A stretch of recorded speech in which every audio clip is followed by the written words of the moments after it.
Thanks, kids.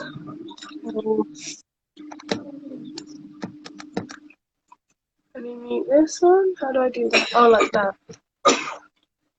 Like this one. Like this one. Alright. Is this one? I'll trade you the weekend. Oh no, that is right. Me trying to work out how to use a laptop. Not good. John in this shit, they do that. Is it?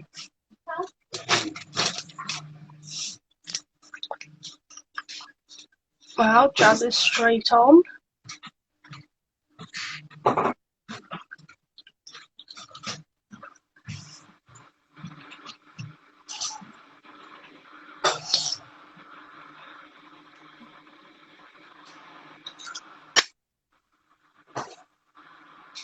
There's a tiny little gnat fly.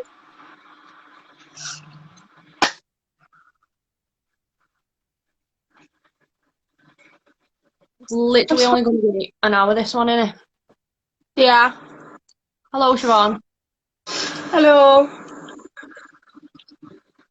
Talking about ethics and morality, is it? Yes. Maybe. This gnat fly is really annoying.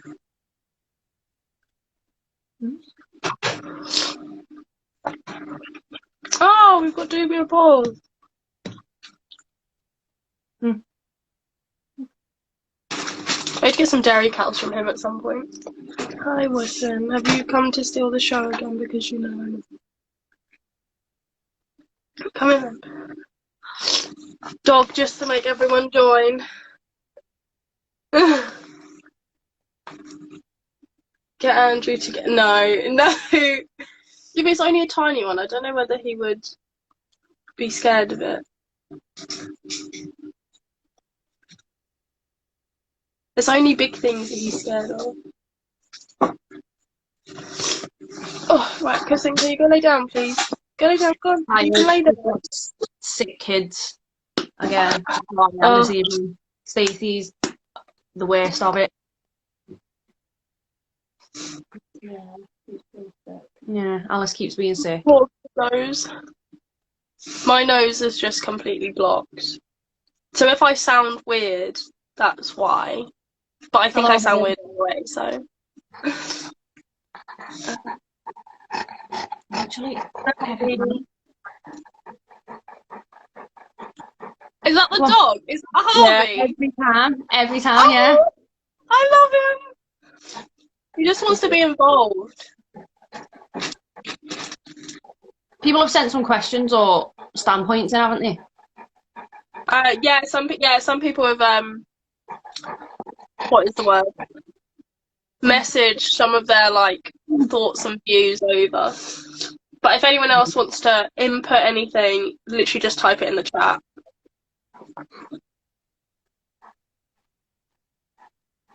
He is scared. He isn't scared of everything.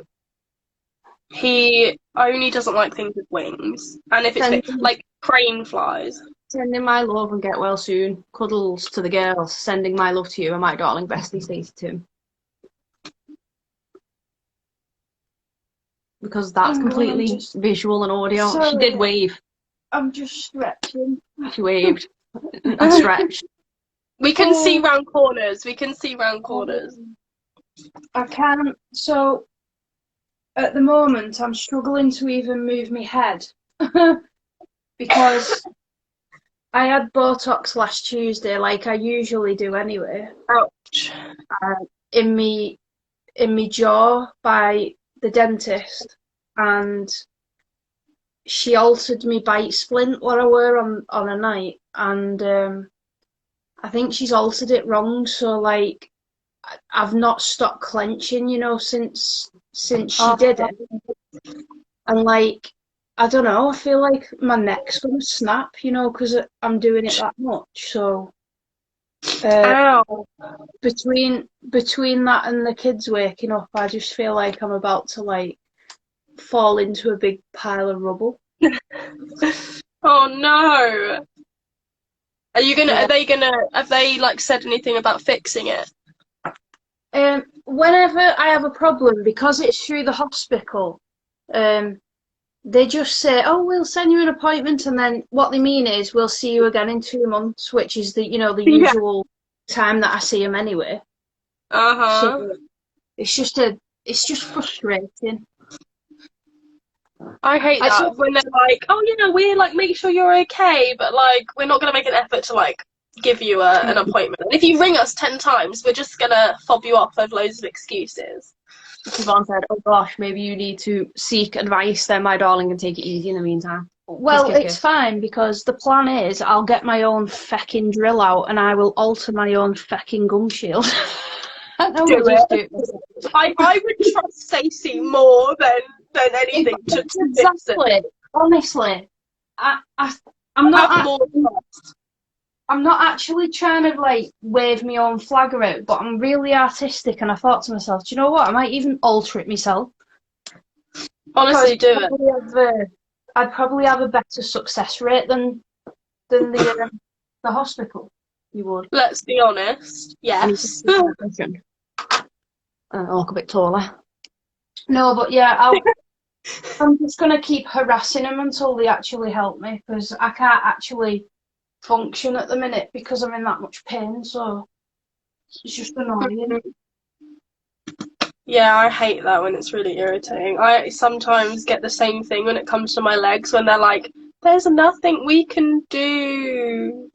But then I know other people that have had like other stuff, and my doctor's just like, "No, there's nothing we can do. Oh no!" And I'm like, "Thanks."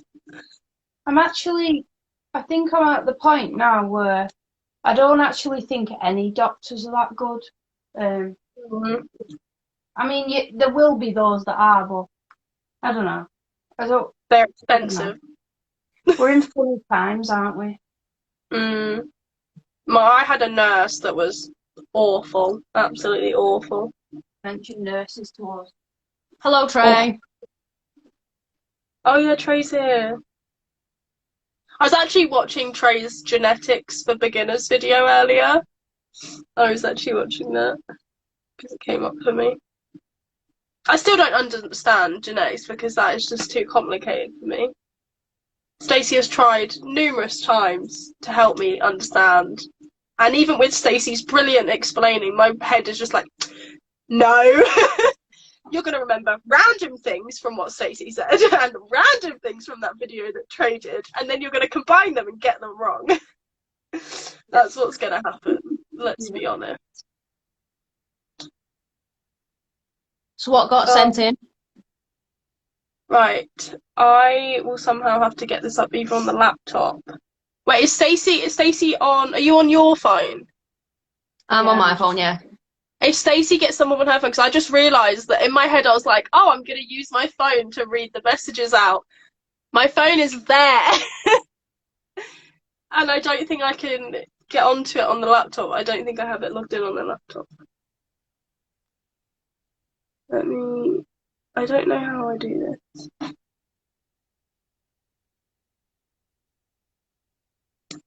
I know we had, I think 4 people or 5. I do know one of them was the white and yellow thing. Yes, white and yellow. Then we had, oh my god, I can't remember for the love nor money. I'm gonna have to look at it. Would it let me? Oh, I don't think it'll let me on because you're on the Herping Hour account. We're so prepared. It's okay, Stacey will rescue us because this is pretty much what we rely on at this point. I just had such a good idea for something. What? I'm not going to say it now because like it's one of our secret things, but I'm going to type it in the chat later. I think when it comes to animals and morality, it's a huge area to look at, isn't it? Because everyone's got their own ethical view on things. They've got their own ethical standpoint on what they believe is ethical or what they believe to not be ethical. And some things are just it's one of those like things. There is like, you got like the basics of like what the community will like class as like someone being a good keeper and a good breeder. But then it's like there's a difference between the people that just sit on top of that and then the people that take it further and do the extra bit to ensure that like they're going above and beyond. Why is the laptop having a fit? I think I'm at like, how do I say this now? I'm at like a crossroads sort of, because I'm like, just because of everything you see going on in the community and things that rear its head, it's like, do I really want to be a part? When does it stop being for, you know, the bettering of that animal and start being just for pure human sake? Yeah, when it's quite a fine line. Yeah, because a lot of the time it's like, are you really bettering this animal? Like, as a breeder, that's like supposed to be what you're aiming for. Like, you have your own projects, you have your own thing. Like, whether you want to better a line or, you know, just work with anything willy-nilly, there has to be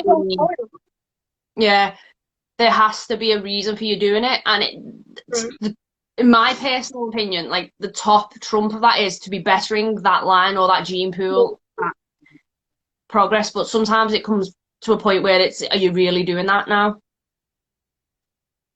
Yeah, there definitely needs to be, it can't, as much as like, yes, breeding is very exciting, like it can be really cool and like hatching out babies is really awesome and like all that, like, you know, the good side, but then there's also that responsibility and that like you know, I can't think what the word is, but like you need to make sure that you're not just doing it for the sake of doing it, or, you know, my friend's doing it, I'll do it too, or like that sort of thing. There needs to be a reason for it. It's like, you can't, although like some people are like, oh, I just want to give it like one try and things like that. That's completely fine. If you want to give it one go, that's completely fine. As long as you're doing that extra bit that goes with it, the research, the only pairing quality animals, which is such a big thing. And if you only want to try it, only hatch out 2 eggs, only hatch out 1 egg, you know, freeze the rest of them. Like, there is plenty of options. I know that Can freezes a lot of her eggs and only hatches out what she can manage or wants to keep. So, and I think that needs to be a bigger thing in the community and a more widely accepted thing, instead of being like, I don't want to freeze it, like, and all like pandery, like, no, like you're flooding, you know, like rescues and things. On a lot of Leo groups, someone's like, oh, me Leo's laid eggs, what should I do? And like someone said, just freeze them and top. And the amount of people who jumped on, don't do that, you're murdering them, and all this, and oh, you shouldn't do that, just incubate them. And it's like, but do you even know the genetics of the animals that you've got? You bought them from pet shops. You bought them from pet shops, and I can guarantee 99% of pet shops have got them from Midfield or Pedigree, and they haven't gone to a breeder who can say this is what this is. They've gone to the mass breeding companies that do them on a wholesale level. So you need to, like, I was browsing TikTok before, and there was a girl, and she was like, she was breeding a few different species, and she was like, she wants to get an AAL. It's all about the care at this point, because other breeders, not that she knows of, other breeders don't give out care sheets and stuff. And I sat there and I'm thinking, what are you talking about? Like, a lot of breeders I know will sit there and take time out to explain stuff. Yeah, Stacey's done about 50 different breeders. It might not be a physical sheet, but like a lot of people do the, you know, the messaging, like Stacey does, you know, the messaging. I think a lot of us do the messaging backwards and forwards. It's not a physical sheet, but it is a point of reference that people can go back to. I think Stacey's printed them out as well for people, like, so she's either give them to the courier when they've been shipped, unless it's obviously to another friend or another breeder or whatever. She shipped off the care sheet with it, or she's handing it to people if they've come to the door for one. But like, I thought, you can't be sitting there saying that, like, that nobody gives out care sheets, no other breeders do this and stuff, just because you want to look better. Yeah. whilst then turning around and saying the pet shops don't give out good advice because they're telling people to use loose Mhm. substrates that can cause impaction, and it's like, but if you knew what you was talking about as a breeder yourself, you'd know like the risk of impaction is usually either A, you've been given an ill gecko, or B, you've got poor She husband. just didn't want it again. Mm. So like, good for her for trying and wanting to become a shop and get an AL. Good for her. More props to her, but I think she needs to do more research into it herself Yeah. and realize, like, you know, if you're sending out a Leo, you need to be pushing for the best care standards for that animal, especially to pet owners. You need to be saying, Not look, the this is bare the minimum. minimum. This is the minimum standard of height, this and length and width and everything. This is the minimum. Like, this is what you should probably be using as your heat. You need to quarantine. I can say that they're healthy, but stress Mm. obviously makes parasites flare. You need to make sure they've got You a want to healthy keep and them everything. healthy Yeah, going into their new home. yeah, quarantine and then loose substrate's fine after that. But yeah, so she was kind of throwing out a few myths herself while saying, but I'm pushing for the best. Yeah, it's one of those things that, and there's always going to be like there. I feel like the community is very split. There's the breeders that like, or the like breeders and the keepers that will give everyone the time of day, no matter who you are, regardless of a purchase. Like, you know, like Stacey does, you know, Stacey's our point of reference, like goes above and beyond helping people, answering questions regardless whether they're gonna, you know, go forward with it or not. And then there's that other half that don't care, you know, breed for money, keep very, you know, low quality, come up with excuses to breed low quality, or keep really bad. The people that come up with a lot of excuses for not doing something that is bettering the animal that they're very capable of doing is what throws a huge red flag for me. I'm just like, doesn't seem that great, you know. It's like the people on Stacey's UVB posts, the crazy ones. I mean, fair enough, there are multiple ways of doing things successfully. There are, Yeah. but as you said, there's two sides of the coin. There's obviously people with very opposite agendas. You've got the ones that are completely elitist about everything, like literally a centimetre too small, your animal's about to cork it. And then there's the people who are like, no, you don't need to give them anything at all. And yeah, it's about finding the middle ground, because at the minute with the community so divided about everything and up in arms about everything, you're an open target for people who don't like animal activists. That's the right one. Animal activists, because we all know what they're like, but use anything as ammo. Anything at all. Yeah. Just think of how amazing the community would be if we all banded together. Yeah. Like a full united front. Like we could do some really amazing things for keeping animals in captivity, you know, across the board, any animal at all. Like if we all banded together, each community, you know, banded together. But it is a shame that there is such a huge divide in the community where people can't, like, either can't feel that they can, like, openly say something without, you know, getting shot down, as long as it's not, you know, directly harming the animal or, you know, known to be, you know, a horrific thing. I think it should be better for people to, more of a safe space for people to share their opinions and do things a little differently and share their experience, because experience is how people learning from different sources. So, again, I wish it was a lot more like, you know, people can chat, people can have a conversation, don't need to get nasty about it, don't need to, you know, throw names and things like that. It would be a lot nicer if the community was like that. Yeah.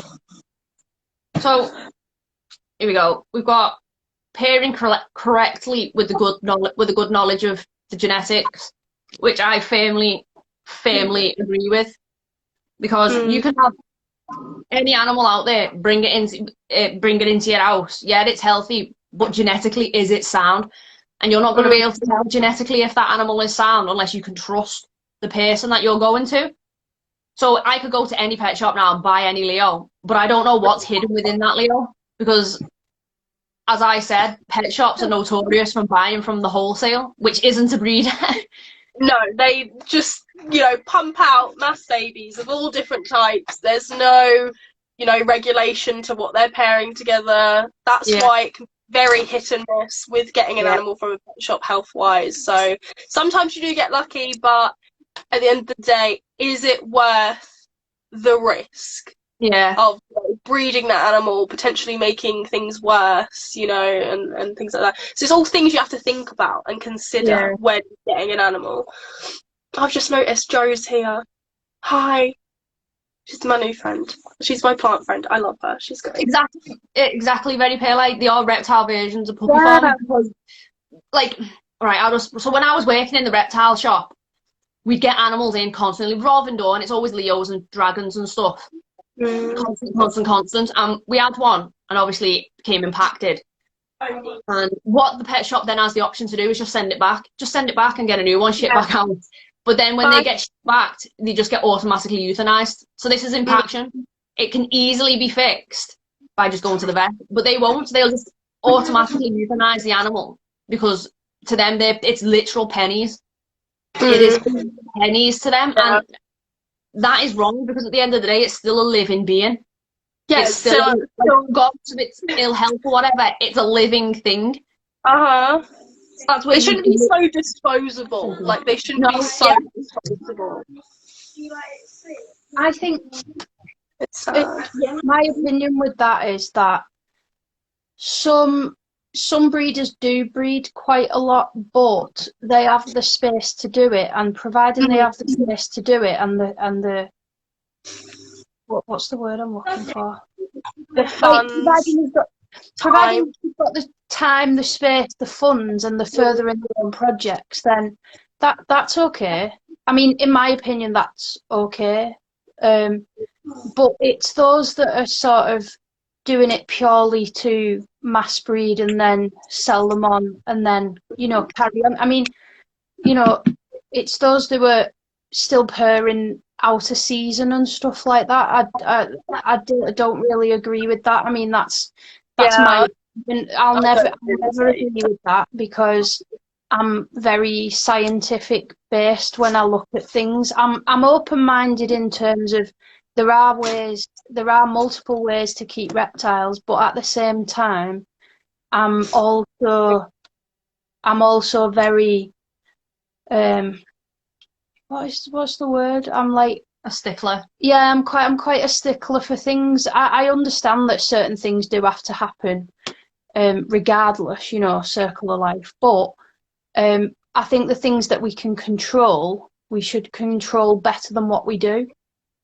And that's just my opinion. Those who are doing it because they love doing it, that is why you need to be doing it. You shouldn't just be coming in and going, oh yeah, I'll pair that with that and that with that, and then I'll sell all the babies, and then I'll decide, right, it's took too much of my time up, I didn't make a profit, and I'm selling all my adults, and it's sort of that puts actual breeders in a predicament then, especially with baby dragons, because with bearded dragons, it's very intricate in terms of genetics. From regardless of what people think, it's not as diverse as what it could be, and people just come on and think, bearded dragons, they're easy to pair.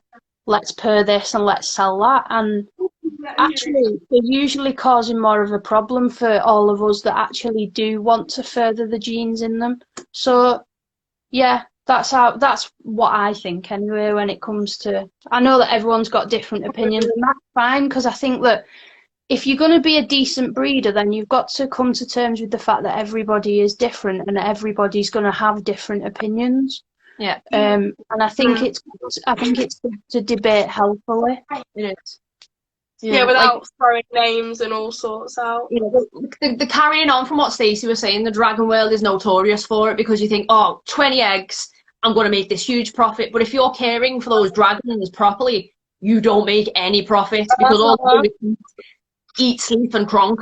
That's it. All day, every day, eat, sleep, cronk. So you need the proper UV for them. You need the proper heat, because as they're growing, they're not as forgiving as, say, like Leos, where the supplements will do. And if you come in, you're a bit suspicious about a Leo, you supplement it properly, turn it around. With a dragon, you can't, because if they've not got the right UV and the right heat, that's it. That dragon will tank fast. And because you don't make a massive profit on dragons, unless, say, you are a proper business that just deals with that animal, you have the time, the space, you're working 14 hours a day with just that animal, that's your life. You aren't making a profit.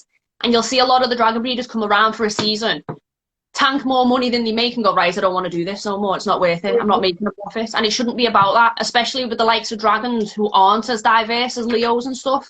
With Leos, there's so many morphs and hets that you can pair together and not have an implication from it. Whereas with dragons, you do the wrong pairing and you just literally either tainted an entire line or reared 20 defunct babies. Yeah. This will be a good question that Stacey can answer, because Stacey is very knowledgeable in this. So Joe asked, are the way that animals look and are good in, like, if they look good, is that an indicator of mass production or irresponsible breeding? So I know that Stacey has pointed out that there are some things you can look out for. So Stacey will give you a really good answer. Does he mean overall or she? Is it a he or a she or? She. Okay. Overall, yes, there's quite a few indicators. You can, with dragons, you can look at them and you can think, that is a visual pairing, as opposed to a het pairing. It depends how long and how much you look into it, and I think SP will agree with me on that, because you get to know your own lines, and you would know, looking at certain visuals, that there is problems. Like, for instance, with bearded dragons, you can look at a dragon, and if the head is out of proportion to the body and the front arms and the back legs are longer than what they should be, then yeah, you could know then from that pairing that they've used a visual to het pairing or a visual to visual pairing. But to Joe public just buying a dragon, they wouldn't think that. So as a breeder who's knowledgeable in the genetics of that dragon, you would look at it and think, they've done, they're not doing what they're supposed to be doing. Another one is an underbite. So a lot of the time with bearded dragons, a progressive underbite or a progressive overbite, it's usually predominantly an underbite, is another sign, as they grow, that something isn't right, that they shouldn't have paired whatever they paired. Another one is, well, unfortunately, I've had it this year twice, and once a translucent reaches anywhere from, I've actually seen it from 12 months old, but anywhere usually from about 18 months old to 2.5 years. They can start with a Parkinsonism in the head, so it would almost look like Parkinson's in a human, which starts in the head. It starts with sort of a subtle vibration, and then it can be very intermittent, and then it moves to progress then. And once it progresses, there's no going back from it. So sometimes it can stay quite relatively minor. But what is minor? I mean, to us, we're not inside that dragon's body, and we're not visually outwardly looking out of their eyes, what is minor? Because one dragon might not have as severe a tremor as another, but how does it affect them mentally and physically? Because Lily, she ended up, she wanted to eat, she still had the urge to eat, she still had all of her senses, but she couldn't manage to do it. And for me, that was sort of an indicator as I don't want to keep her alive anymore, because it's cruel. She's not got her natural abilities that she would in the wild, you know, if she wasn't a translucent dragon. And the reason for that happening is it's too many years of interbred dragons. And what frustrates me about it, because I feel really, you know, I feel it on a deep level, especially with my dragons, is I look so much into the research of it. If you, Dr. Jonathan, he's Australian, and he's the Beardy vet, and he's one of the best people to, you know, look at if anyone's listening and they're interested. He's so informative. He specialises purely in bearded dragons, and it's just frustrating to see it happen when it could be avoided. And the thing is, people don't realise that actually, you know, purring for all these bright colours, you can achieve it without interbreeding. And I'll tell you how. If you was to purr, say, you know, a deep red dragon, you can call it what you like. A lot of people have their own names for it, you know, like blood reds and tiger reds and that kind of thing. They're not morphs, they're just breeder tags. But if you was to breed, say for instance, as an example, what someone would call a blood red to genetic stripe, which isn't, by the way, a genetic stripe in a dragon. It's a pattern phase. It's a line bred pattern phase. You can produce, say for instance, 5 really stunningly red dragons, and say 10 normal to, you know, mediate red dragons.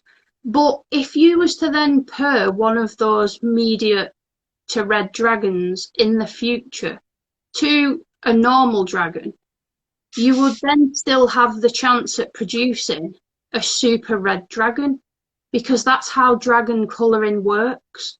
So for all the people who are purring together, inbreeding, just to get bright colours, you can ethically do it the right way. Yes, it will take you a long time, but it's worth it in the end, you know, for the end result that you wanted. And you've got a healthy line. You're not having all these problems with translucent lines and stuff like that. So the only real way to have a decent line is to work with hets when it's a weaker gene.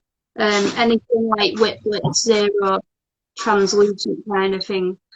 When, with regards to Leos and stuff like that, I think it's very similar across the board when it comes to visuals on reptiles. I mean, underweight's a big one. You know that can happen with inbreeding, but it can also happen with temperature fluctuations in the egg. I know people have got different opinions on this, but I noticed that the more interbred leopard geckos are, the stubbier the tails, the benter the tails.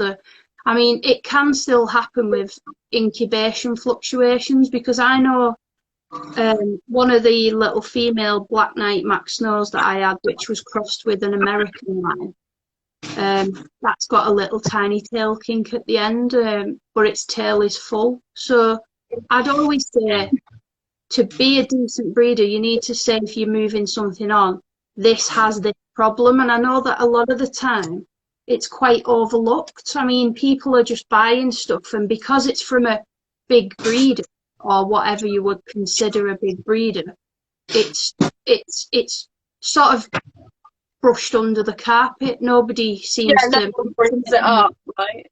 That frustrates me, because I think that it's not that you're having a go at that particular breeder. It's just like, we're all here to do the same thing if we're really interested in the hobby, and we all want to sort of knit together, you know, as a community. And it's silly how everyone gets offended about everything, because are we not all trying to learn from one another? So yeah, that's the whole point of a community. Yeah, so with regards to visuals and stuff, what would you look for? They're all pretty much similar across the board, but like I said, with dragons, because I've worked with them and I know a lot about them, I can instantly look at one and go, you know, that should not have been here. That shouldn't have happened. But there's a lot of people now jumping on the zero bandwagon, and they're purring visuals to hets, and they're not actually saying that's what they've purred. And some of them are saying that's what they've purred, but they won't hear it, that it's a bad thing, you know, like they won't listen to it. So They think they know better. yeah, and it's sad, but it's something they'll have to learn from, you know, in the future. And all as you can do is advise somebody. If they don't want to listen, then that is entirely their prerogative. You can't force somebody to listen.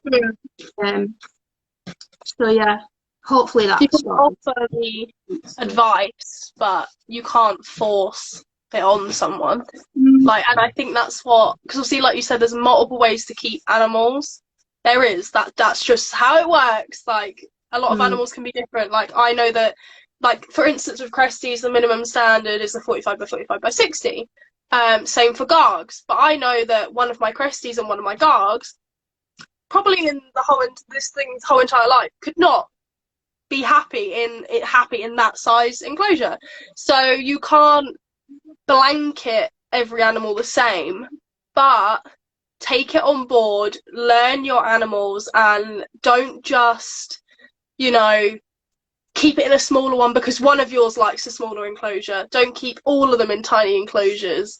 You know, make sure you do the individual, because otherwise you might be doing the best thing for that one that doesn't like large enclosures, but those other ones could be suffering, and that's not, you know, doing the best that you can possibly do, which is us as keepers and breeders and stuff should be doing. You should always be striving for better care, you know, better conditions, better lines, better genetics. Obviously with Cresties there's not so much genetic as there is like with Leos and Beardies and things like that. Obviously we have like the lily white gene that you can't pair together and stuff like that, but we don't have as much. I don't think that Cresties tolerate line breeding the way that most species do, especially Leos. I know that people line breed Leos. I do think that a lot of people line breed them for too many generations before outcrossing them, but that's another story. And I think that Cresties aren't that robust when it comes to inbreeding, and that's why you're seeing like an increase in double heads and you know, stillborns and that kind of thing, because now, you know, the UK is not massive in comparison to some other countries, but now you're seeing a lot of the repercussions of that. And, you know, unfortunately, that is the way it is. And then you've got to ask yourself, you know, people are creating these morphs, and is it what we should be doing? And I you know, I've got a moral compass, and it's always going back and forth from, you know, am I doing the right thing? Am I not doing the right thing? Especially as we've just done the episode with Jelly Exotics with rescues and stuff. That's one of the biggest things for me, that even though I'm only very, very small scale, I don't want I don't want to be adding to the problem. And that's how sometimes I feel. But, you know, there's different ways that you can look at it. So as you was just saying about enclosure sizes, if you sort of know your reptiles and you get used to what the warning signs are, then I have geckos that, you know, are happy in, say, Vivs, and then we have geckos that we tried in Vivs and didn't thrive in Vivs, so that they're in rack environments. So I do use racks. It's a tug of, what's the word? It tugs at my heartstrings a lot. And that's why I decided to create racks with UV, because you can make racks with UV bigger and the box is bigger, and you can provide more enrichment for your geckos and stuff like that.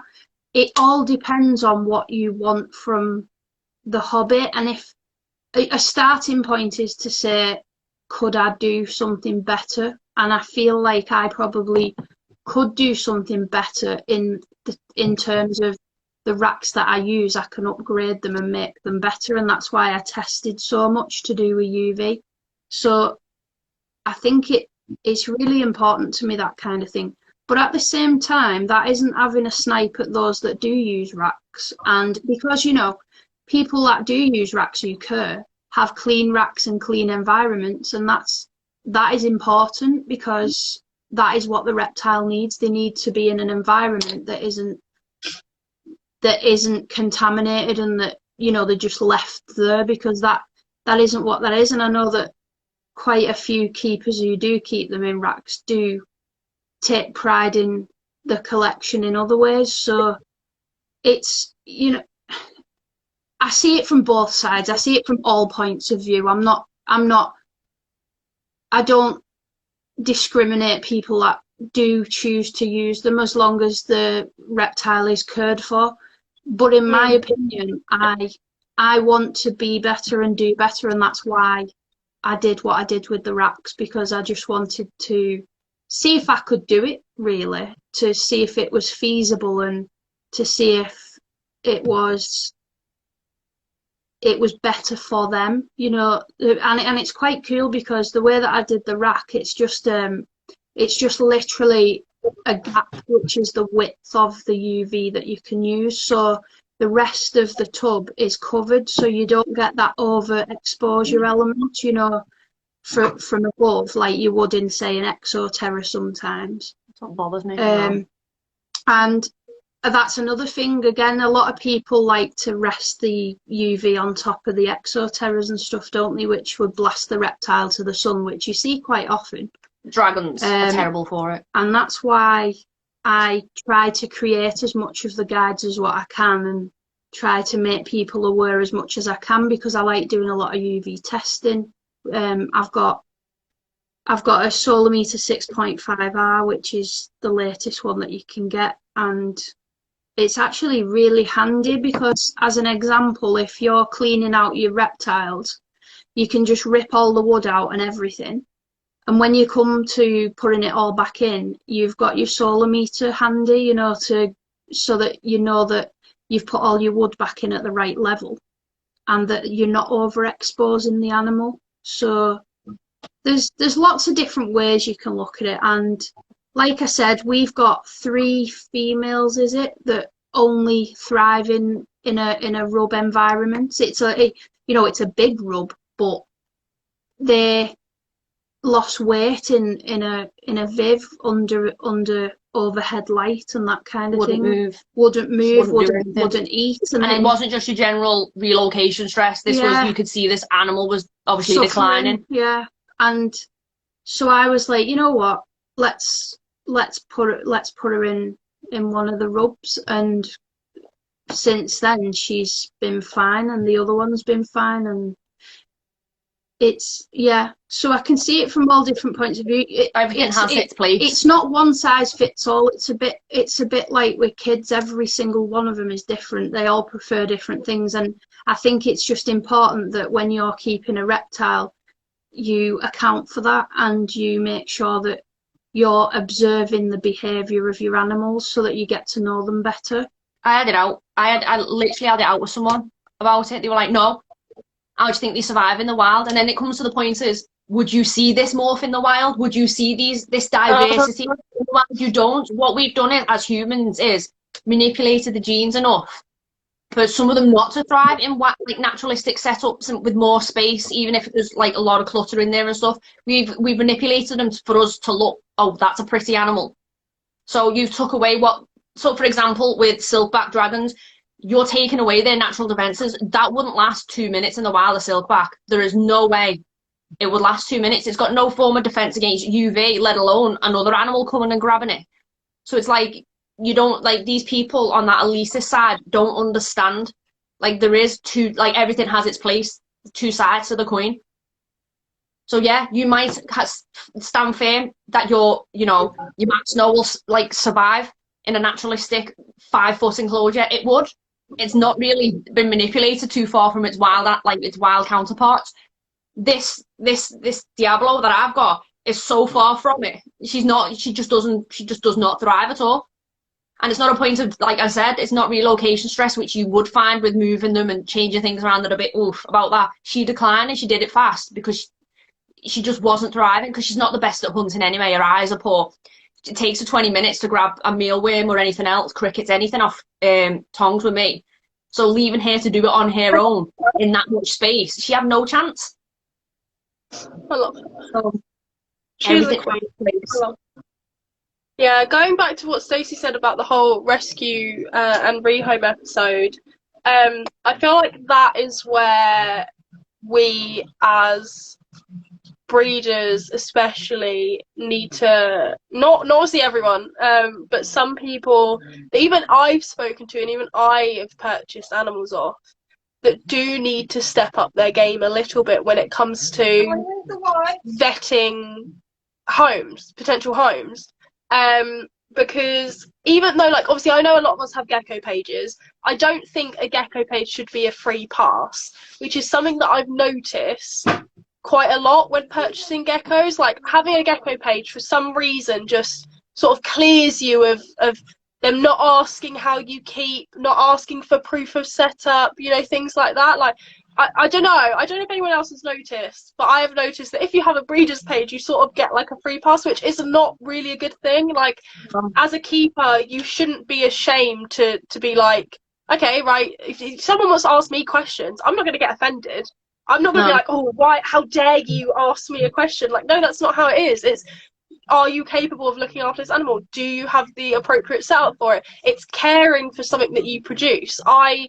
I know that Stacey and you guys are the same. Won't just give an animal to anyone, regardless of who they are. You know, if I haven't seen with my own eyes that I believe you're fully capable of caring for this animal to the highest standard, the way I would, you know, I do, then you're not having it. I don't care what your name is, who you are. Like, if I don't get a good vibe. I do know Stacey's got like a few trusted people.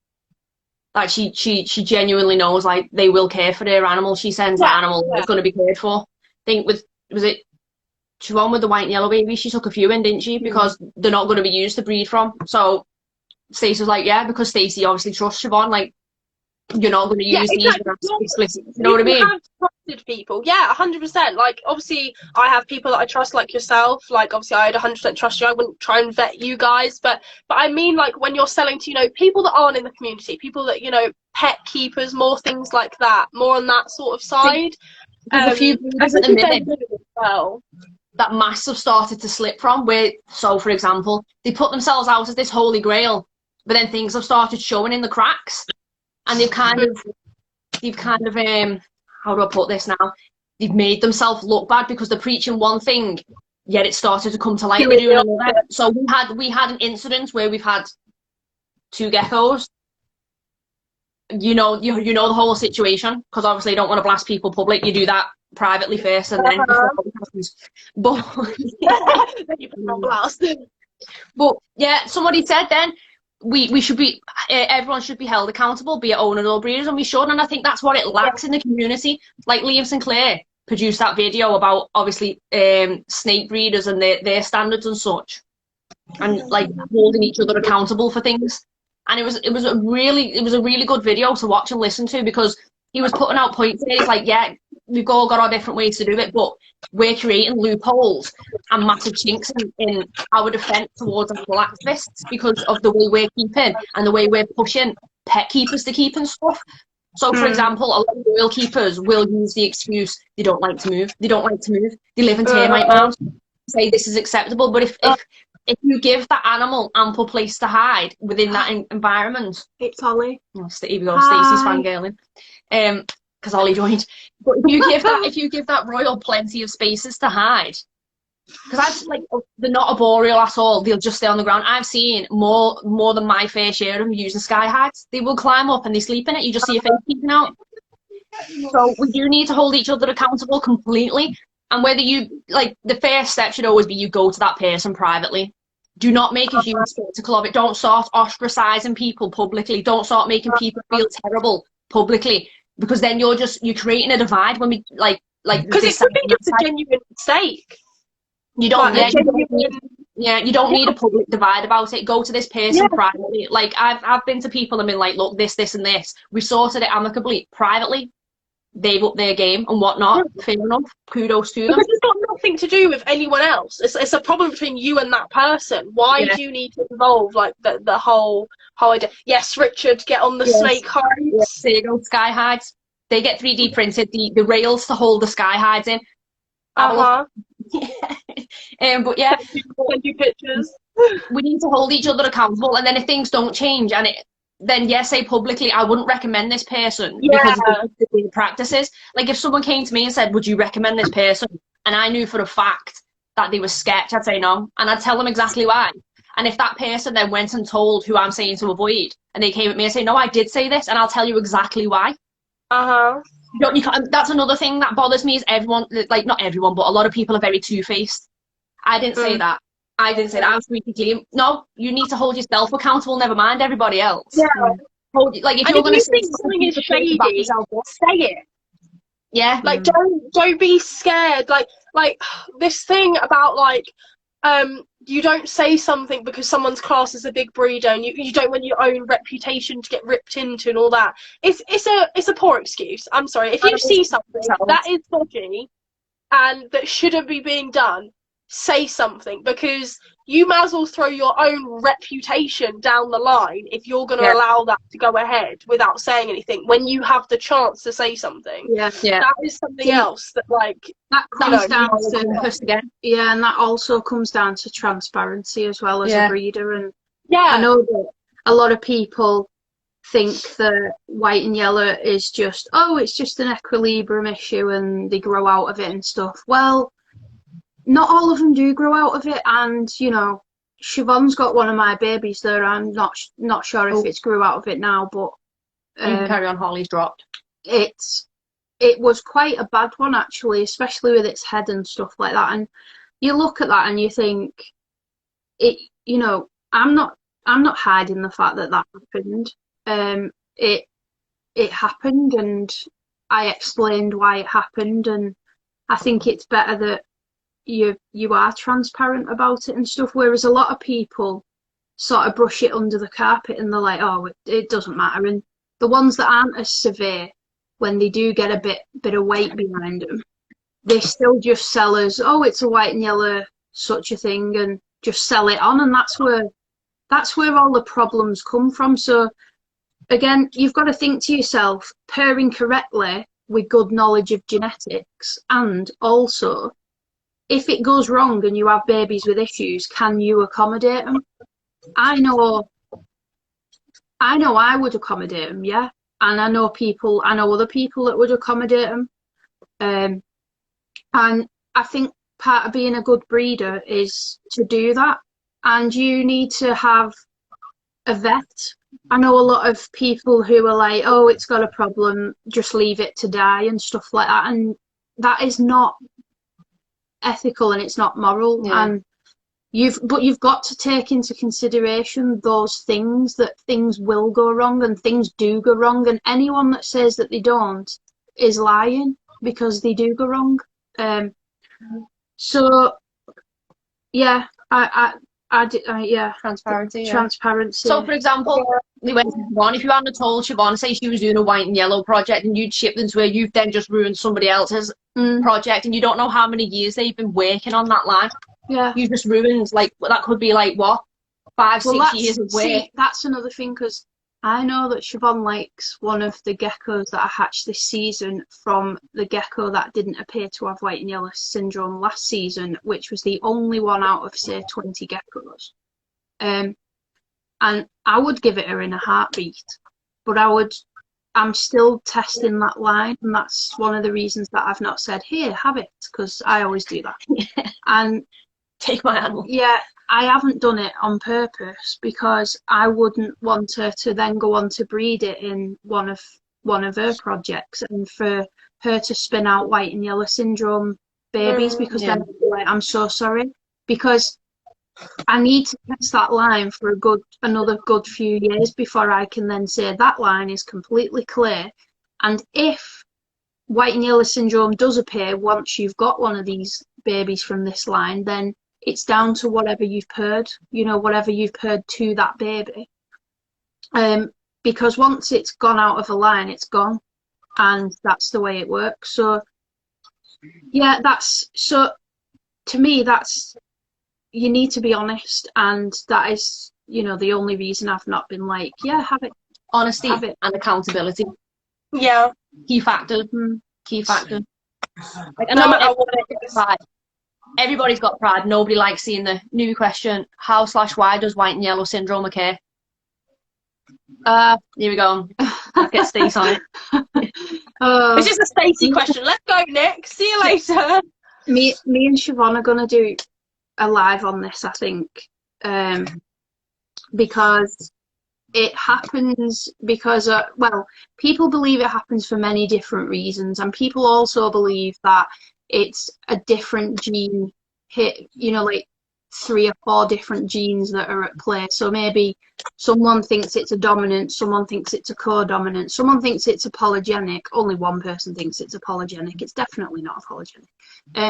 And it can come around because of line breeding originally, but a gene has to be in play regardless of whether you're line breeding. So that, a lot of interbreeding, I think, is the reason for white and yellow syndrome, and that is the reason that if we purr correctly and we purr ethically, that we could see it disappear, because it's really not that prominent in radars. I don't think I've really seen it in a radar, to be honest. It doesn't seem to affect the genetics of a Bell albino the way it does a Tremper albino. But it's just as a result of a lot of interbreeding in that, on that specific gene. So genes are such a complicated thing. When we do a live, I'll probably do a diagram, and there's so many genes under one gene. It's like a big umbrella, and there's you've then got your alleles and stuff. And so, as an example, this is the way I think white and yellow works. So you've got your 2 genes there, and you've always got something called a dominant and something called a recessive on every pair of genes. So with white and yellow, you can have a double white and yellow, which is, say, a pairing that both of the genes on have turned dominant.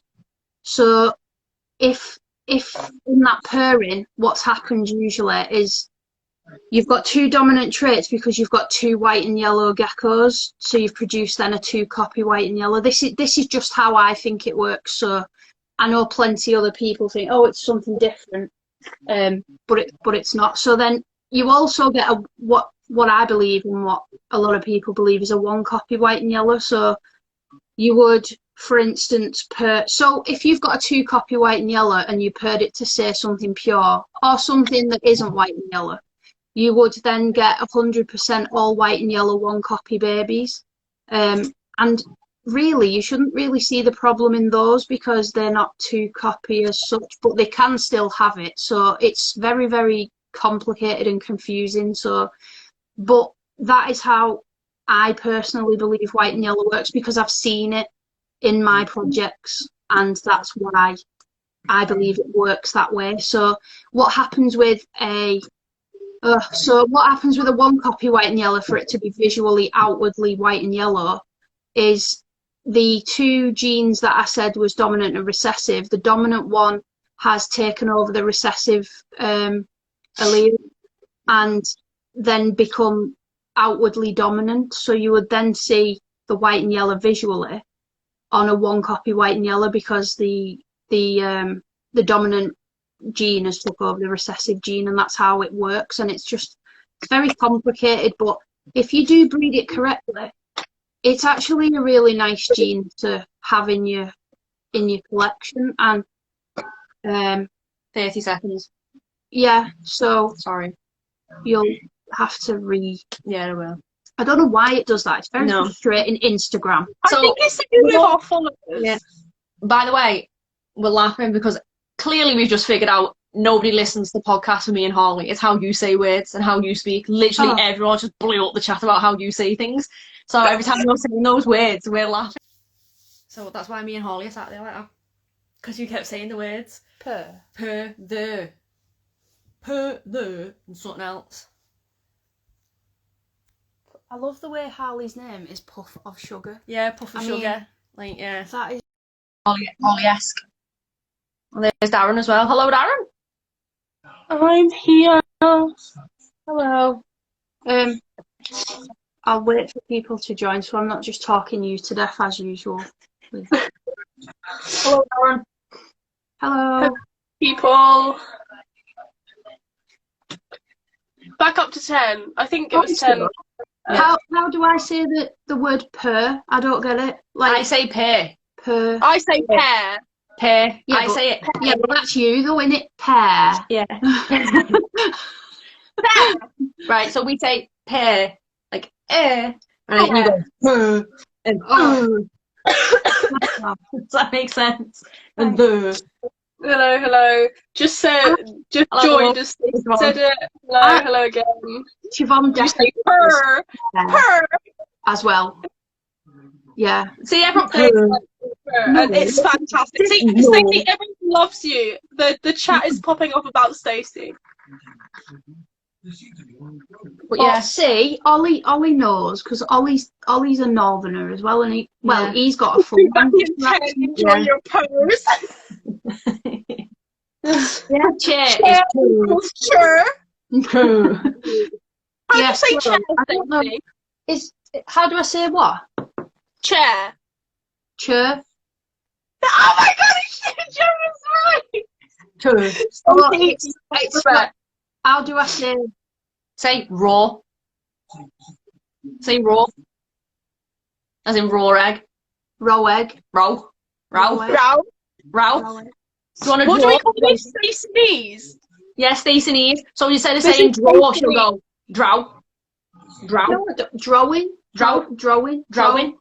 I'm gonna draw a picture. Drawing. It's draw. It's not. Drawing.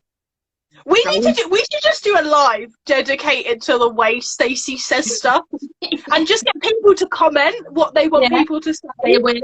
Say a word for Coat and space. coat. Coat and coat. Coat and coat. No, Coat. it's not. It's coat and coat. It's that's two different words. That you know. Coat and coat. Oh, Yeah. she's saying court. I thought she was just saying coat. Yeah, I've known her over 15 years now, and I still have to think for a second. Then hang on a minute. Yeah, say book. I do say Joe book. asked, how do you say book?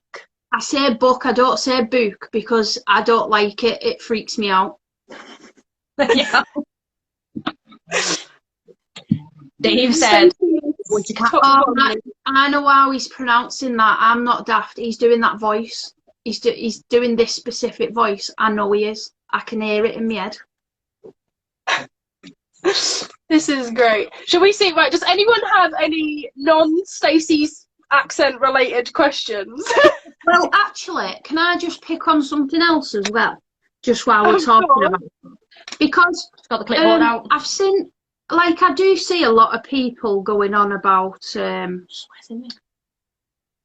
hybridization, and actually, it does happen in the wild, believe it or not. And A lot of people point blank refuse to believe it. Yeah, so I see a lot of everyone's against it, and you know, whilst I wouldn't do it myself with specific animals such as cresties and chewies, wouldn't really do that myself. However, you would actually find those kind of things out there in the wild, and it's usually when they've crossed paths in their environment and gone into each other's place. But with the likes of bearded dragons, you get that quite often, and like I said, I've said it a few times lately because I like to pepper people's heads about it. So if you was to say go into the wild and pick 100 bearded dragons from different locations, because obviously you've got your eastern, your west, your you know, that kind of thing, and you tested them genetically, you would see that a lot of the pagonas aren't pure pagonas anymore. So if you was to then take, say, 100 from captivity and then test them, you would see that a lot of them aren't exactly 100% Pagona veticeps, which is what we would profess to have in captivity. You know, what we all keep where we go to a shop and we buy them, they're classed as central bearded dragons, when actually, genetically tested, the likelihood is there'd be a percentage missing to say that, well, actually, they're not pure central dragons, if you understand where I'm coming from. So far better, isn't it? Yeah, and a lot of people ask me, can you know, is it detrimental to the health of the dragon? Well, actually, it's detrimental to the health of the dragon not to crossbreed it with, you know, a Pagona barbata, for instance. And the reason for that is it's to strengthen the lines, because a lot of the time, like I was saying before, the lines are so muddied at the moment, especially with people that come in and just purr and, you know, leave after a year. And then they've put out a lot of babies that, you know, could have problems because they didn't really understand properly the genetic side of things.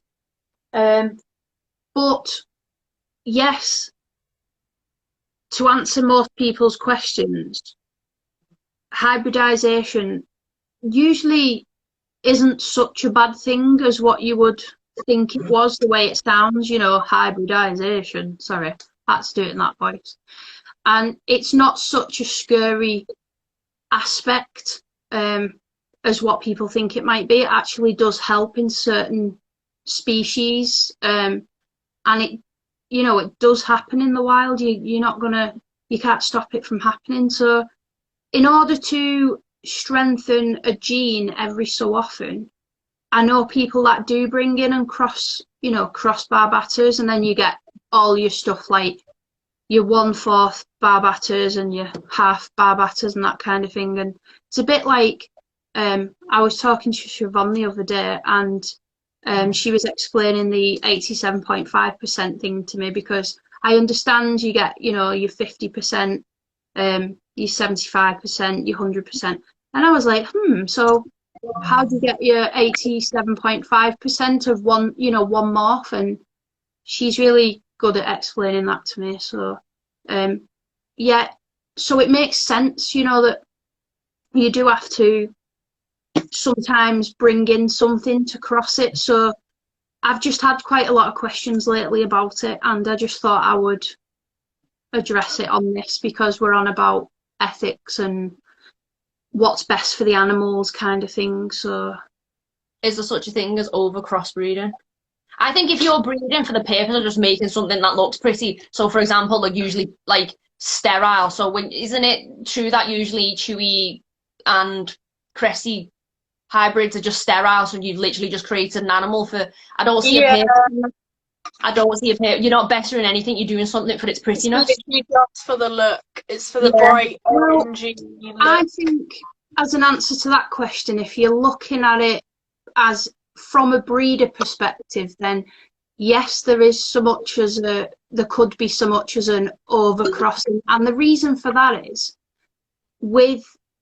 how do you understand where you're going with a project if you're keeping overcrossing? Because to get your end result of a morph that is 100% pure, that morph, you can't really overcross, you know, to reach that end goal. And then you start to become, you know, if you're adding this and you're adding that, it then starts to become like, you know, 25% that, 25% this, it's 25% that as well. And if you understand the genetics thoroughly, then that's fine. But if you don't, then I'd probably suggest to anybody starting to, you know, start small and don't really delve into the deeper side of things until you understand the basic genetics of something. So I do believe if you look at it from that, then there can be such a thing as overcrossing. I wouldn't then, and another example, I wouldn't then cross, you know, a Pagona minor with a barbata and then go to cross it and then with them babies with a veticeps, because it just wouldn't it just wouldn't be good for the health of the animal. You have to plan out what you're doing, and you'd have to know what you're doing to And why you're doing it. and why you're doing it. If you're gonna do it because it looks pretty, then you're a moron. Or you want the clout from it. Look at me, I've got part bar back. Yeah. Yeah. I don't sympathise with that kind of thing, because you're just coming in and you're like, you know, if you try and give somebody advice and they don't take the advice, like we were saying before, there's not much you can do about it. But if you're going to come in and you're going to be like, no, I'm going to do this anyway, and I want to do this because I think it looks good, then no, you're doing it for the wrong reasons. But yeah, it's like going back to the zero gene. People saw, because it was such a new morph, and it's still, the genetics of it is still very infantile, like, and very fragile as a morph. So people are like, oh, money maker, paid incorrectly, paid unethically, and you've muddied the waters of it. Like, you've just like a gene that's just took 5 years to strengthen the smallest bit, you've just set back 10 years because of the way you've decided to pay. So yeah. Sorry, I'm just laughing at Dave's comment. Holly's broach. Yeah, We'll get her back in a minute. Yes, the snooker commentator's voice. That is it. Yeah, Ollie, you're right. Hybridization is how evolution occurs, and well, you know what we're like with evolution. Come on. What came first, the dinosaur or the Yeah. or the chicken? We'll have to have an episode on that, actually, Ollie. Let's peck people's heads with the evolution of dinosaurs. I like that pun. That would be quite interesting. Did you see what I did there? Yeah, the pun. I think that was quite Peck a good people's pun. heads with the evolution of dinosaurs. Well, that's funny. Yes. So, yeah, I've just seen Siobhan's comment too. I know who that is. Dave. Yeah. That's the thing. She's right though. That's the thing. Like, this hobby shouldn't be just about being stuck in your ways. Every day is a learning curve. Every day is something new to learn, and that is what makes it fun and fascinating. Because when you learn something new, it's like, damn, I never knew that. I can implement that, or I can take from that, or I can pass that on, and it makes it dead fun. It does. I think we had some messages about unethical is selling babies at, you know, underweight and underage. Oh, that's the big thing for Cresty people. Underage breeding as well, which you see that quite a lot with Cresties. I mean, with Cresties, if we paired a female, usually she was 3 or over, and the only reason for that is, I know people do pair from 2, but if you have kept Cresties for a while, you will know that once you watch the behaviour of them, they're fully able to withstand a season and provide better quality eggs, and it not to take as much of a toll on it, on the body of the female, if they're actually over 3 years old. And you find that they do tend to lay like less sporadically, less intermittently. They have proper laying patterns after 3 years old, and yeah, if you've kept them for a while, you would sort of know that anyway, because you've watched the behaviour of them, you've watched the laying patterns of them, and they are quite sporadic when you first start to pair them, which most females are across breeds, but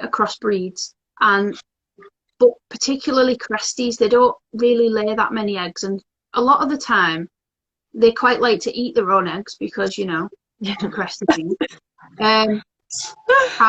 One brain cell. Yeah, one brain cell. Literally what they're like. Then they toss the tail at you for trying to find the eggs, but you know, that's another thing. No, Stacey, if you look at them the wrong way. Oh yeah, let's start with the basics. If you look at them the wrong way, that tail is going flying. Okay, yeah, that tail is like.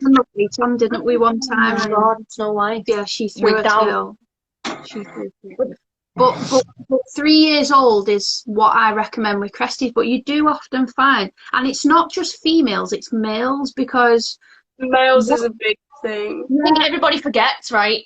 You'll put, like, that male is at high chance of prolapsing when it's not, he's not of weight. You are literally increasing his risk of prolapse. But people don't realise that it's just as important for the guy, like the boy, as well as the female. Just because the female is the one laying the eggs does not mean that it is any less important to ensure that your male is of good weight and good age. Like, the people that use crappy excuses as, oh, it's fine, like, he's a boy, he can be a bit younger, like, all of this, like, oh gosh, I'm just like, no, stop it. Like, I used to pair at 2.5 because that was what the community, like, standard was.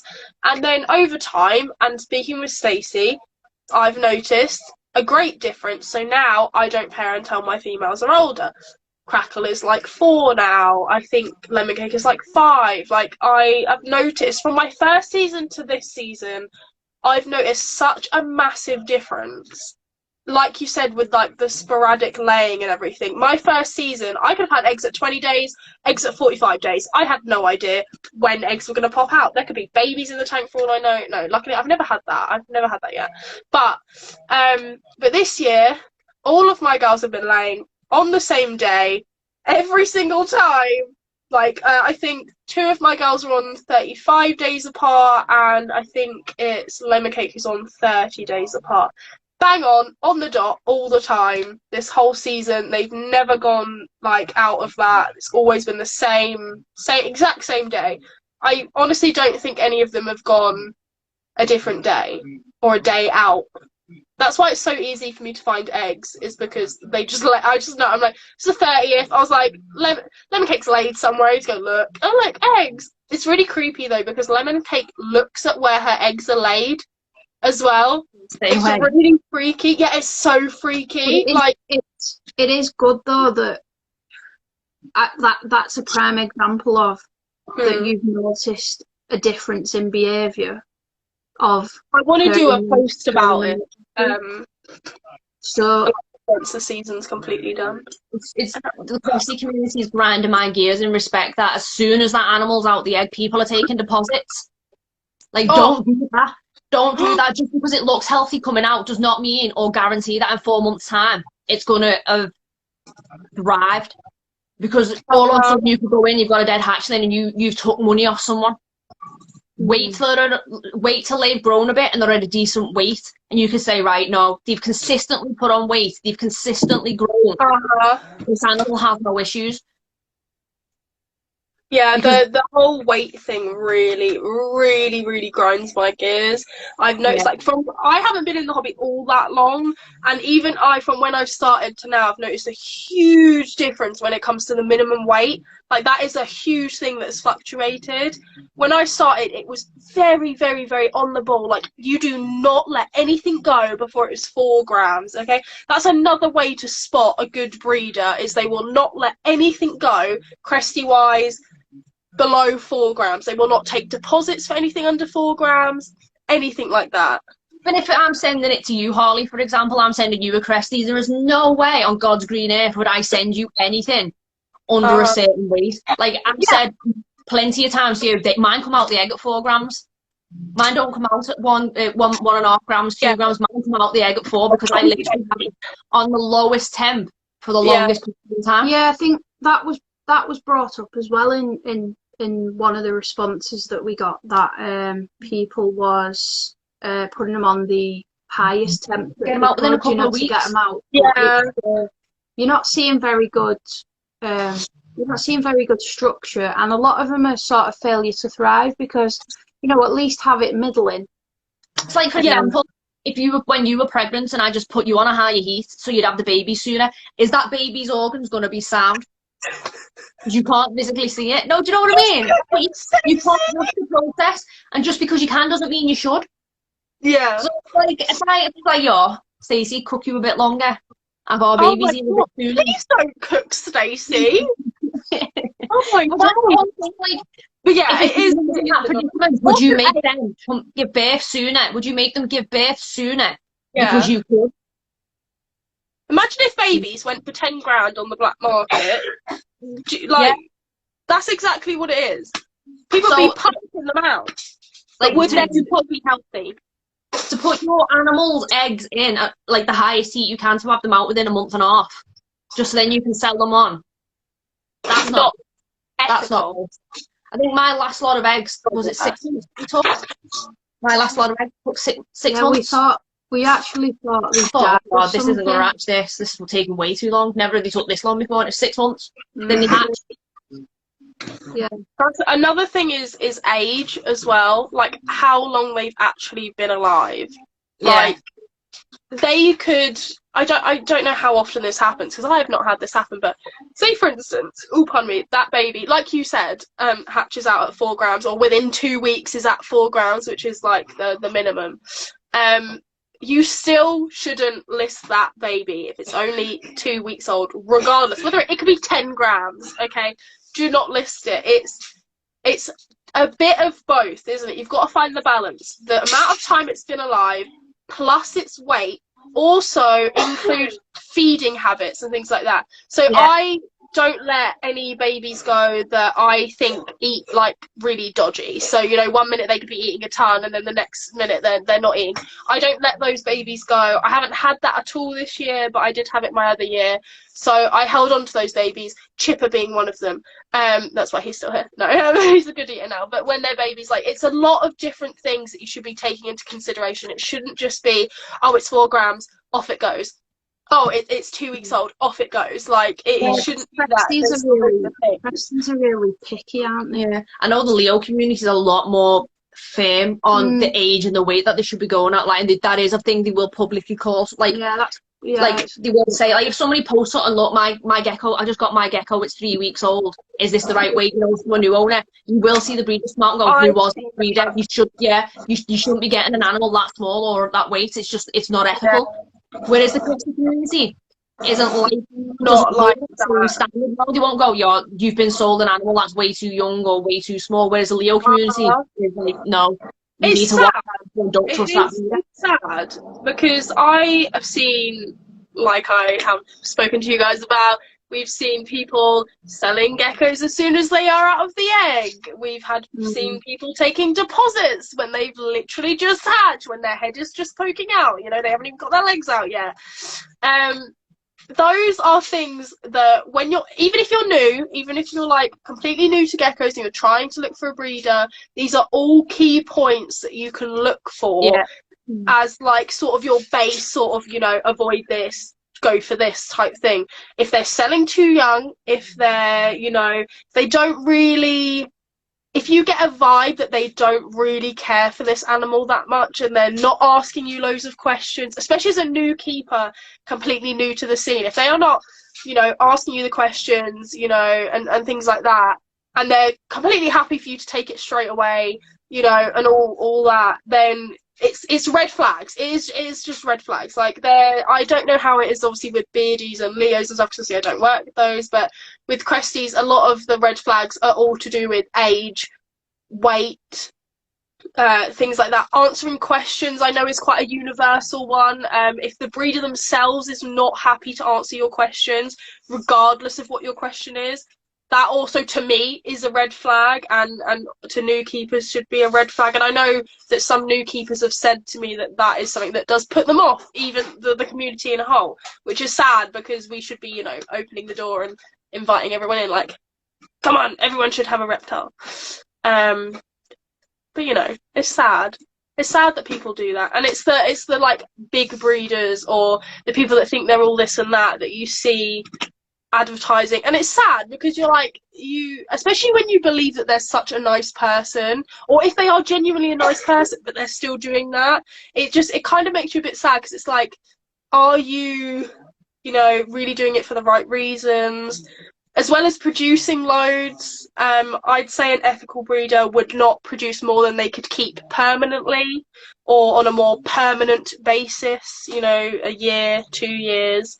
I know that I don't breed or produce any more babies than I could handle, because there could be a chance that all my babies grow really slow and I have to keep them for months and months on end, or years and years on end. Like, I always think, like, worst case scenario, like, I have to keep all these babies, so I make sure that I have space, you know, housing and stuff like that. So these are all questions and all things, like looking at people, if people have pages, scroll down their page, look at everything.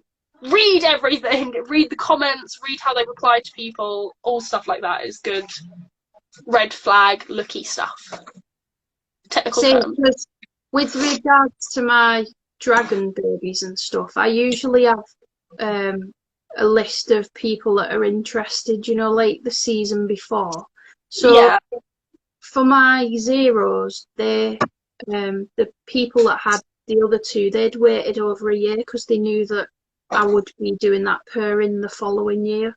But I don't usually take a deposit until the dragons are 6 weeks old, because then I've given them enough time to know who's eating and who's doing what and if they're thriving or not. So there's just, in my opinion, there's not much point. I usually say I'll keep you updated on, via my page and stuff. Yeah, keeping people updated is completely different.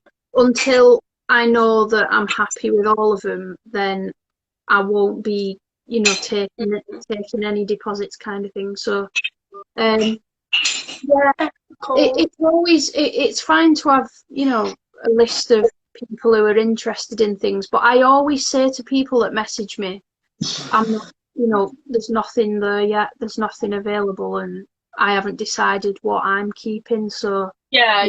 There's a difference between having people that are interested and taking deposits as soon as it comes out the egg. Like, having people that are interested, that's completely fine. It's what you do with those interested people. Are you going to be like, oh, well, I've got 20 eggs cooking, I could take 20 deposits, and at tenner each, that could be loads of money in my pocket, like stuff like that. But obviously I know that you obviously don't do that, but I would never really understand the mentality behind taking deposits on eggs, because I've had eggs that haven't hatched, and I'm pretty sure that most people and then you have to refund, and I don't understand. Like, I just don't understand why the extra hassle.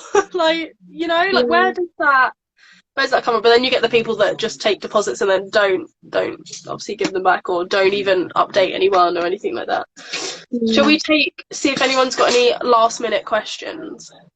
Yeah, I think we've covered mostly everything that everybody brought up. Yeah. If anyone has any last minute questions, type them in the chat now, or forever hold your peace. Or just message one of us your question, and one of us will be happy to answer if you want it to be answered now. We have had quite a lot of questions though already. Yeah.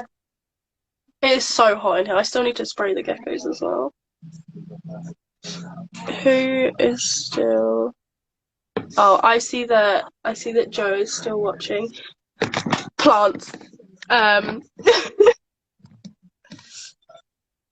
I need to do an updated picture of all my plants because I moved them. Oh my god, phone, stop jiggling. Also, I cut my hand earlier. Look at that tiny little cut. It hurt loads. Oh my god, you sound like Emily. I did, the thing is, I didn't notice I had done it until, way later when I caught it and it pulled it open again, and I was like, ow, I was like, why does that hurt so much? And then I was like, oh, I've got a tiny little cut there. I was like, but why does it sting? Can Stacey say a pair for me again? Stacey, everyone loves you. I really enjoyed this. Thank you so much, guys. You're very welcome. We enjoyed all the questions. Thank you for joining us. It's quite good just having general chats about things, because I think it's important to have healthy debates where you sort of you've got to see it from everyone's perspective. You can't just say, I think this and this is definitely right.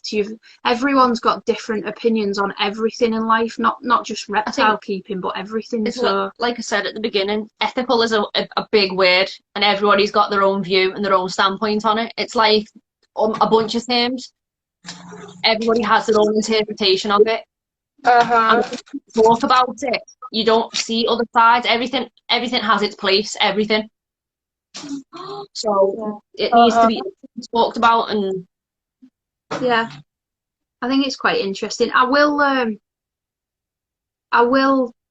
be doing some lives with Siobhan when I managed to get round to structuring them and stuff about what we're going to chat about and stuff like that. So, and we are going to do some children's lives only once a month, but we thought it'd be quite cool to interact with the kids and stuff with basic knowledge on reptiles and showing some Adults animals. are welcome too.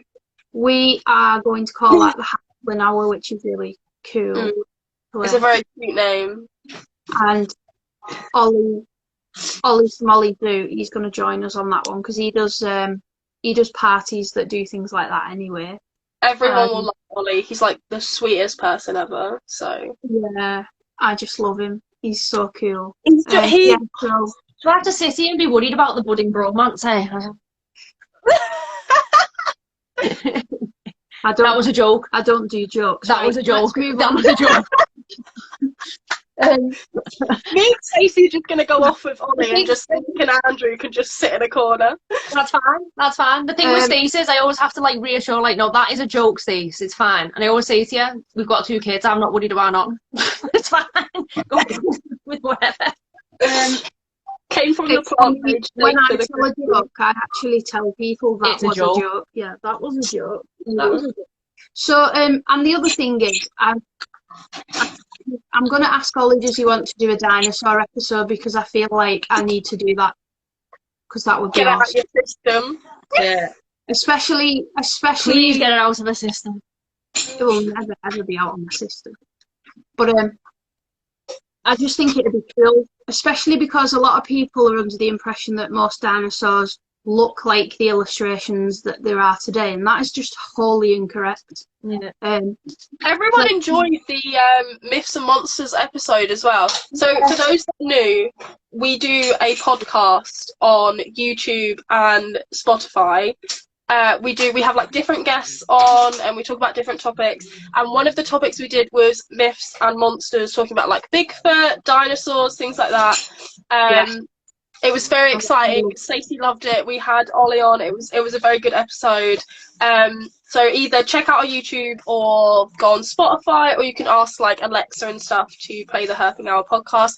I'm sorry if I've set off anyone's Alexa, like my own, I think just went on. Get off my Alexa.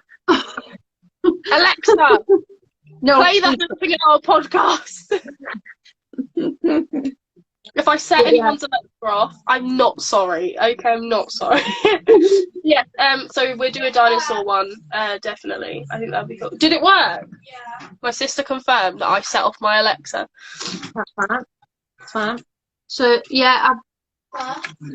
I've enjoyed chatting to everyone about everything really. But yeah, I am definitely going to do a dinosaur one, probably specifically around pteropods, which is how birds originated. So I think people might be interested in that. And I know a dinosaur one would be excellent. That's a dad joke, isn't it? I'm just thinking, like, everybody's laughing at Dave's comment when all I'm thinking is, did he say it in a snooker voice or did he say it in a normal voice? He said about that earlier.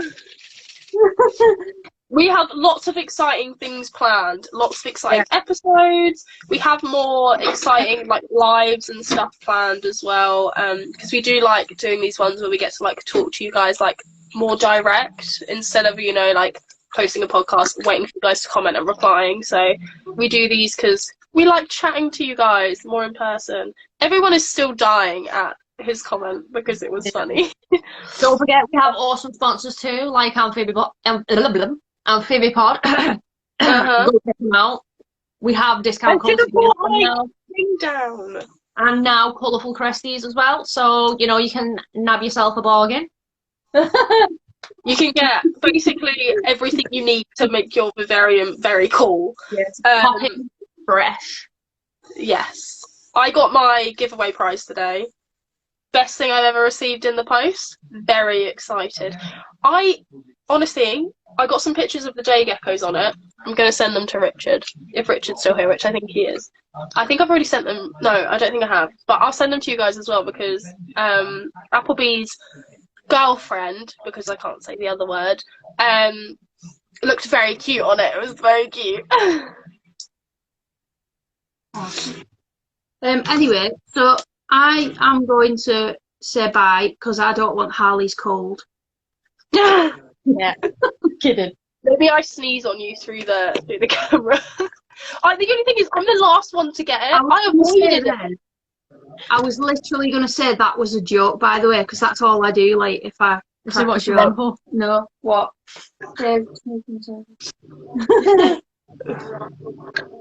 He definitely said, "Do you love it, Stacey?" in the snooker voice, 100%. Yeah, but this has been a very good live. Yeah, I'm gonna try and I'm gonna rip it anyway and snatch it and then put it onto the YouTube as well for people who haven't seen it. But we've got quite a few cool episodes coming up. We've got UK versus the World, which drops this weekend, and I'm so excited for that one. We've got a few cool ones coming up as well. So I'm gonna. Is it the one in 2 weeks is extra cool? Yes, that one is pretty cool. I'm very excited. And we're interviewing someone quite big, so that'll be interesting. And the fact we have had the opportunity to do that is very exciting. So yeah, it's a bit funny. The only clue that I'll give people is like they usually interview other people, whereas we're interviewing them. So yeah, so we swapped it around. Yeah, changing the game. Yeah, so we'll leave it there. Yeah. Thank you for everyone's God, I can't talk now. It's too hot. Thank you to everyone for joining us. We'll be back again soon with more purrs. Rude. Rude.